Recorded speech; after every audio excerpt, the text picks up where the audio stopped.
നമസ്തേ. കണ്ണനെ അത്രമേൽ ഇഷ്ടപ്പെട്ട് സ്നേഹത്തോടുകൂടി വിളിക്കുന്നവരുടെ കൂടെ എന്നും കണ്ണനുണ്ട്. രണ്ട് കഥകൾ പറയാട്ടോ. ഒരിക്കൽ മഹാഭാരത യുദ്ധ സമയത്ത് ദുര്യോധനനും അർജുനനും കണ്ണനെ കാണുവാനായി കണ്ണൻ്റെ കൊട്ടാരത്തിൽ വന്നു. ആ സമയം കണ്ണനാവട്ടെ നല്ല ഉറക്കമായിരുന്നു. ഉറങ്ങുന്ന കണ്ണനെ ശല്യപ്പെടുത്താതെ രണ്ടുപേരും കണ്ണൻ്റെ അരികിലായി ഇരുന്നു. അർജുനൻ കാൽ ചുവട്ടിലാണ് ഇരുന്നത്. എന്നാൽ ദുര്യോധനനോ തലയുടെ അരികിലായിട്ടാണ് ഇരുന്നത്. ഉറങ്ങി എഴുന്നേറ്റ ഉടൻ തന്നെ ആദ്യം കൃഷ്ണൻ കാണുന്നത് അർജുനനെയാണ്. "എന്താണ് അർജുന ഈ വഴിക്ക്?" എന്ന് ചോദിച്ചപ്പോൾ ദുര്യോധനൻ പറഞ്ഞു, "ഞാനാണ് ആദ്യം വന്നതെന്ന്." അപ്പോൾ കണ്ണൻ പറഞ്ഞു, "പ്രായത്തിൽ ഇളയ ആൾ അർജുനനല്ലേ? അപ്പോൾ ആദ്യം അർജുനൻ തന്നെ പറയട്ടെ" എന്ന് പറഞ്ഞു.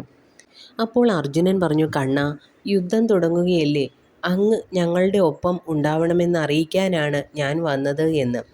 ഇത് കേട്ട ദുര്യോധനൻ പറഞ്ഞു, "അത് പറ്റില്ല. കാരണം ആദ്യം വന്നത് ഞാനായതുകൊണ്ടും എൻ്റെ ആവശ്യം ആദ്യം പറയേണ്ടതുണ്ട്.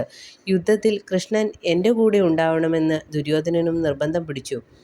അപ്പോൾ കണ്ണൻ ചിരിച്ചുകൊണ്ട് പറഞ്ഞു, "രണ്ടുപേരുടെയും ആവശ്യം നാം കേട്ടിരിക്കുന്നു. പക്ഷേ ഒരു നിബന്ധനയുണ്ട്. ഞാൻ ഒരിക്കലും യുദ്ധം ചെയ്യുകയില്ല. ഒരു കാരണവശാലും ആയുധം കൈകൊണ്ട് തൊടുക പോലുമില്ല. എന്നാൽ എൻ്റെ നാരായണസേന യുദ്ധത്തിനായി തയ്യാറെടുപ്പിലാണ്. നിങ്ങൾക്ക് ആരെ വേണം? എന്നെ വേണമോ നാരായണസേനയെ വേണമോ?" ഇതിനുത്തരമായി അർജുനൻ പറഞ്ഞു, "കൃഷ്ണ, എനിക്ക് അങ്ങയെ മതി. എനിക്ക് അങ്ങ് കൂടെ ഉണ്ടായാൽ മാത്രം മതി. അങ്ങ് ആയുധം കൈകൊണ്ട് തൊടുകയൊന്നും വേണ്ട. എൻ്റെ കൂടെ ഉണ്ടാവണം." ഇത് കേട്ട ദുര്യോധനന് വളരെയധികം സന്തോഷമായി. "എനിക്ക് നാരായണസേന മതി കൃഷ്ണ, ഞാൻ സന്തോഷവാനായിരിക്കുന്നു."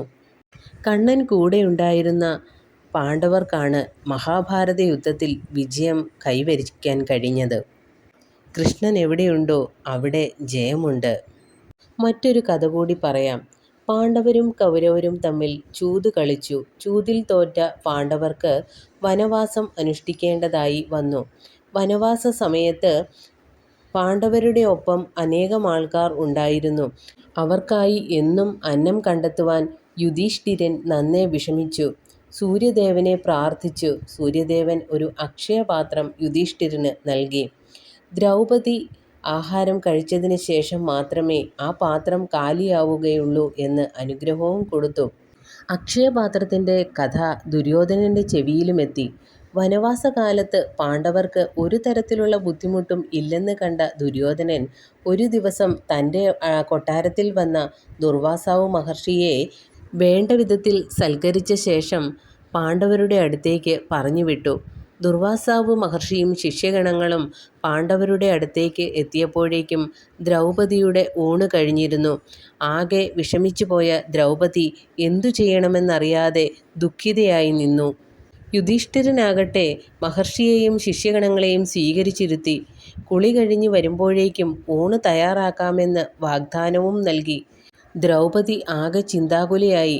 ദുർവാസാവ് മഹർഷി ക്ഷിപ്രകോപിയാണെന്ന് ദ്രൗപദിക്കറിയാമായിരുന്നു. മറ്റൊന്നും ആലോചിക്കാതെ ദ്രൗപദി കണ്ണനെ വിളിച്ച് പ്രാർത്ഥിച്ചു.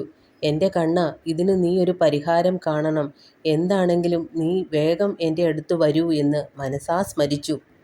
പെട്ടെന്ന് തന്നെ കണ്ണൻ അവിടെ പ്രത്യക്ഷനായി. "എന്തുപറ്റി ദ്രൗപദി? നിനക്കെന്താണ് വിഷമം?" എന്ന് ചോദിച്ചു. ദ്രൗപദി കൃഷ്ണനോട് കാര്യങ്ങൾ പറഞ്ഞു. "നീ വിഷമിക്കണ്ട. ആ പാത്രം ഇങ്ങ് തരൂ. കഴുകിയെങ്കിലും എന്തെങ്കിലും അതിൽ കാണാതിരിക്കുകയില്ല" എന്ന് പറഞ്ഞു. കൃഷ്ണൻ ആ പാത്രത്തിൽ നോക്കിയപ്പോൾ ചീരക്കറിയുടെ ഒരു ശകലം അതിലിരിക്കുന്നത് കണ്ടു. "ആഹാ, ചീരക്കറിയുടെ ഒരു ശകലമുണ്ടല്ലോ" എന്ന് പറഞ്ഞ് അതെടുത്ത് കണ്ണൻ കഴിച്ചു. "ഞാനിത് കഴിച്ചതോടുകൂടി ഈ ലോകത്തിലെ സകല ചരാചരങ്ങളുടെയും വിശപ്പ് മാറട്ടെ" എന്ന് ദ്രൗപദിക്ക് വളരെയധികം സന്തോഷമായി. ഇതേ സമയം ദുർവാസാവ് മഹർഷിയും ശിഷ്യരും കുളി കഴിഞ്ഞതിനു ശേഷം തിരികെ മടങ്ങി പാണ്ഡവരുടെ അടുത്തേക്ക് വരികയായിരുന്നു. പെട്ടെന്ന് വയറ് വീർത്ത് അസ്വസ്ഥതയായ മഹർഷി ശിഷ്യഗണങ്ങളോട് പറഞ്ഞു, "എന്താണെന്നറിയില്ല, പെട്ടെന്ന് തന്നെ വയറു വീർത്തുവല്ലോ." അപ്പോൾ ശിഷ്യഗണങ്ങളും പറഞ്ഞു, "നേരാണ് മഹർഷേ, ഞങ്ങളുടെ വയറും വല്ലാണ്ട് വീർത്തിരിക്കുകയാണ്. ഇനിയൊരു തരി പോലും ഞങ്ങൾക്ക് കഴിക്കുവാൻ സാധിക്കുകയില്ല. ഈ സമയം യുധിഷ്ഠിരൻ എല്ലാം വിളമ്പി വെച്ച് കാത്തിരിക്കുകയായിരിക്കുമെന്നും മഹർഷി മനസ്സിലാക്കി. യുധിഷ്ഠിരൻ്റെ അടുത്തേക്ക് പോകാതെ അവർ അവിടെ നിന്നും പലായനം ചെയ്തു.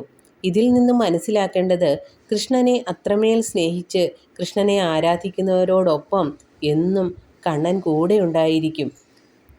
കണ്ണനെ ഏറെ സ്നേഹിക്കുന്നവരാണ് നിങ്ങൾ. കണ്ണൻ്റെ ഈ കഥ ഇഷ്ടപ്പെട്ട് കാണുമെന്ന് വിചാരിക്കുന്നു. ഇഷ്ടപ്പെട്ടുവെങ്കിൽ ഒരു ലൈക്ക് ചെയ്യുക. ഹരേ കൃഷ്ണ എന്ന് കമൻറ്റ് ചെയ്യുക.